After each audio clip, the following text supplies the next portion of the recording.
Google's full family of Gemini 3 AI models is out now. Of course, the tech world is excited about Gemini 3 because of how much more intuitive it is at both understanding natural language and replying in a more realistic way, and how the advanced reasoning makes Gemini 3 great for complex math and engineering problems, and a more powerful assistant for application development. And these models are now accessible to anybody, even if you're using a free Google account. I'm Nick, and in this video, I'm going to show you 5 ways you can put Gemini 3 to work today across Google's AI tools. And we're partnering with Zapier to show how to link different apps together in a custom workflow with the advanced reasoning in Gemini 3. You might want to take a quick look at the Gemini subscription options. A free account gives you unlimited access to Gemini 3 Flash and some limited access to Gemini 3 Pro. So you can use the Pro or even the thinking models somewhere around 5 to 10 times per day. But if you need those more powerful models on a regular basis, you may want to upgrade to the Google AI Pro subscription. But wait, how do you know if you need more than the Flash model? Well, we can clarify that by taking a look at the first way you can use Gemini 3 today. Option 1 is the main Gemini Chat tool. You can get to this by going to gemini.google.com or by downloading the Gemini mobile app for iPhone or Android. And this is sort of the core Gemini experience where you can ask questions and have conversations. But before you click the send button, in the chat field, there's a menu where we can choose from the different models from the Gemini 3 family. For a quick, simple answer, I might choose the fast mode, which uses the Gemini 3 Flash model. I get a quick answer and even a link to a video. Starting over, you might choose the Pro model if you need a thought partner to help you analyze something in more detail.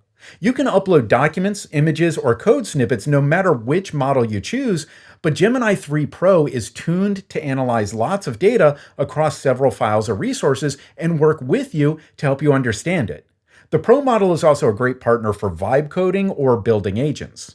Or you might want to work with the thinking model, which takes the most time, but it's really the one to use for mission-critical analysis, for issues related to math, engineering, or even planning strategies. It takes the time to research and compare multiple resources so it can self-correct and give you the most accurate, detailed information. Of course, all 3 models take advantage of the advancements in Gemini 3. If you find that you need to use the Pro or thinking model on a regular basis, that's when you might want to upgrade to the Google AI Pro subscription. Our second option is to put Gemini 3's advanced reasoning to work in Zapier. Zapier is the system where you can build powerful automated workflows, which can even connect over 7,000 different apps and tools, even if they're not designed to work together. You can include Gemini 3 in a workflow by connecting to the Google AI Studio app. Some apps you connect to Zapier, like Google AI Studio, require an API key to connect. You can go to the Google AI Studio website and sign in with your Google account. Then click the option on the left for Get API Key. You will need to set up billing, but you can just activate the free trial, which gives you 90 days or $300 worth of credits, which is plenty to set up a Zapier integration.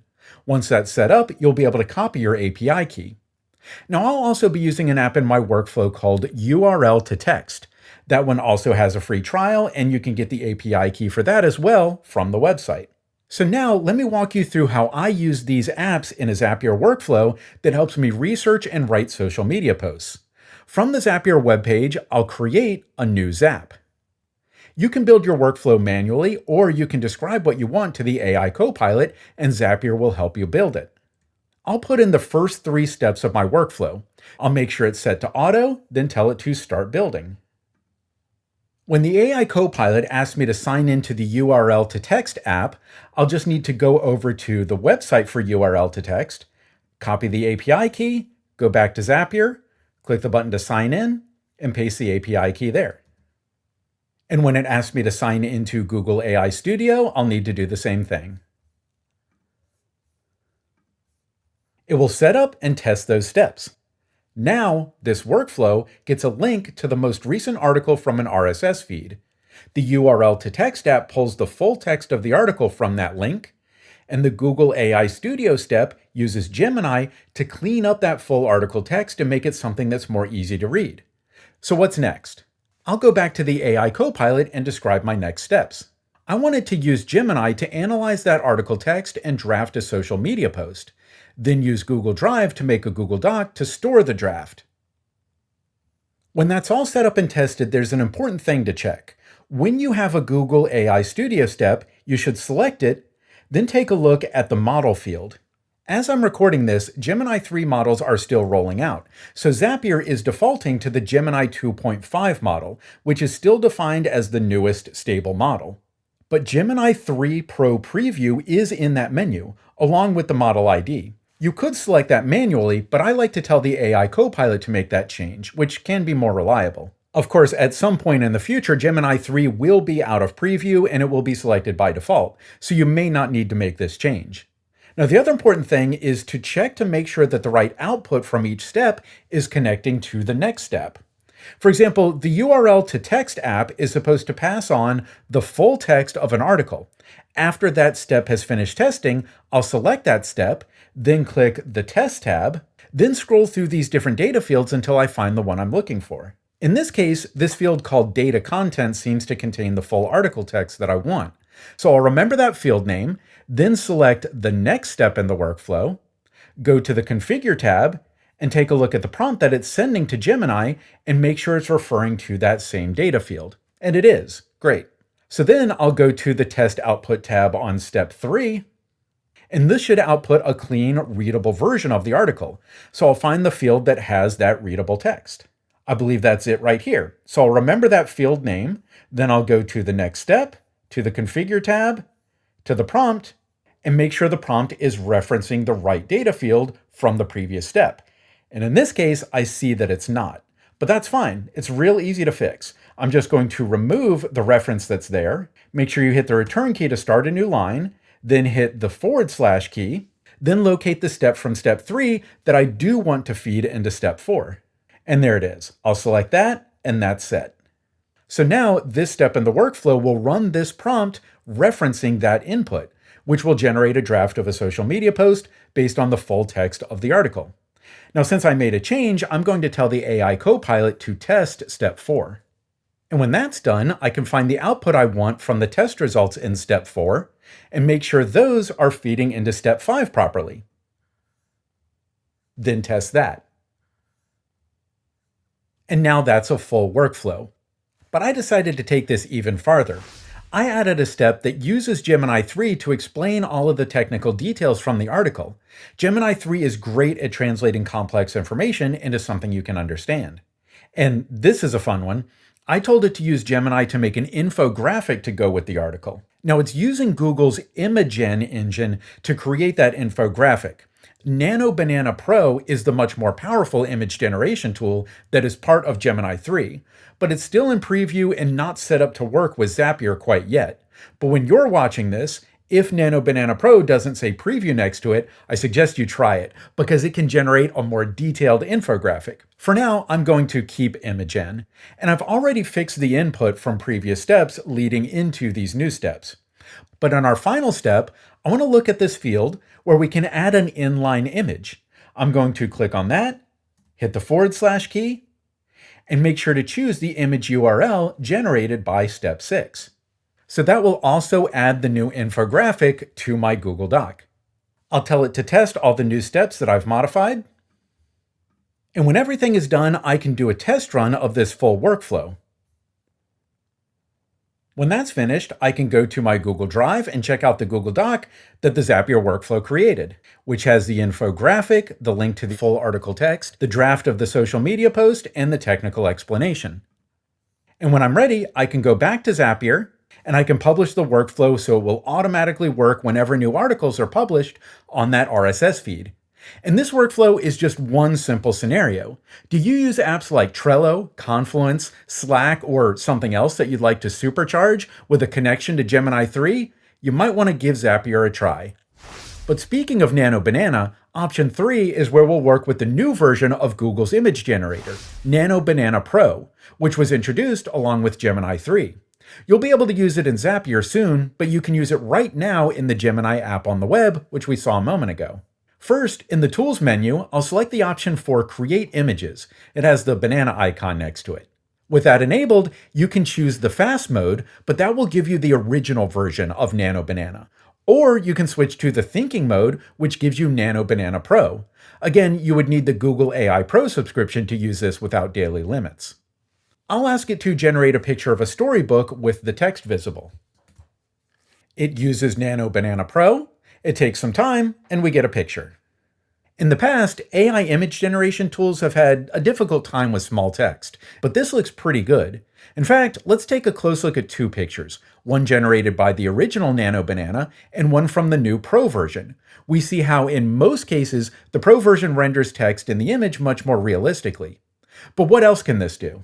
Well, Nano Banana Pro has better control over camera angles and focal depth, supports higher resolutions, and has a better understanding of different locations and languages. So I can ask it to translate the text in the image to Italian. And that translated text comes through just as clearly. I can ask it to give me a wider camera angle. And these are things that would not work with the Gemini Fast mode. And of course, Nano Banana Pro can generate other types of pictures, including infographics with much more technical detail compared to other image generation models. And once you have a picture you're happy with, you can point at it and click the button to download it. And the resolution of those downloaded pictures will be significantly higher compared to the original Nano Banana. Now onto option 4, using Gemini 3 in Google's AI search mode.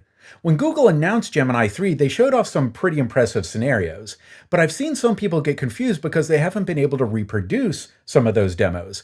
And I think the reason might be that some of those capabilities work in the AI mode in Google search, but people were trying to use them in the Gemini Chat, and there is a difference. When you go to google.com to do a simple Google search, your search results have an AI summary at the top that expand on your search topic and give you more insights.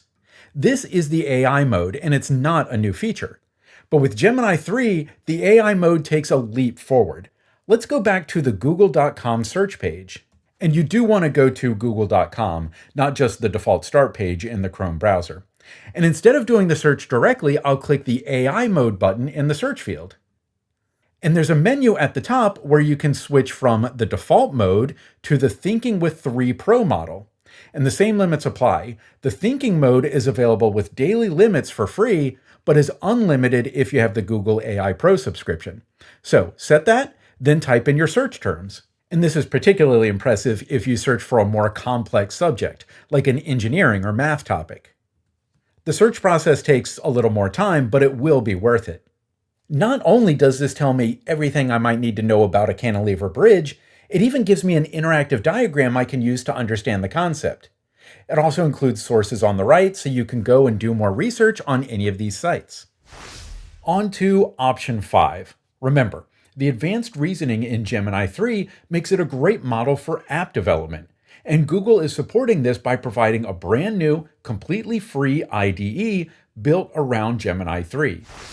This new IDE is called Antigravity. Antigravity is not just a coding assistant. Google describes it as an agentic development platform designed to be your AI partner for front-end and full-stack development. Just go to antigravity.google to download the application.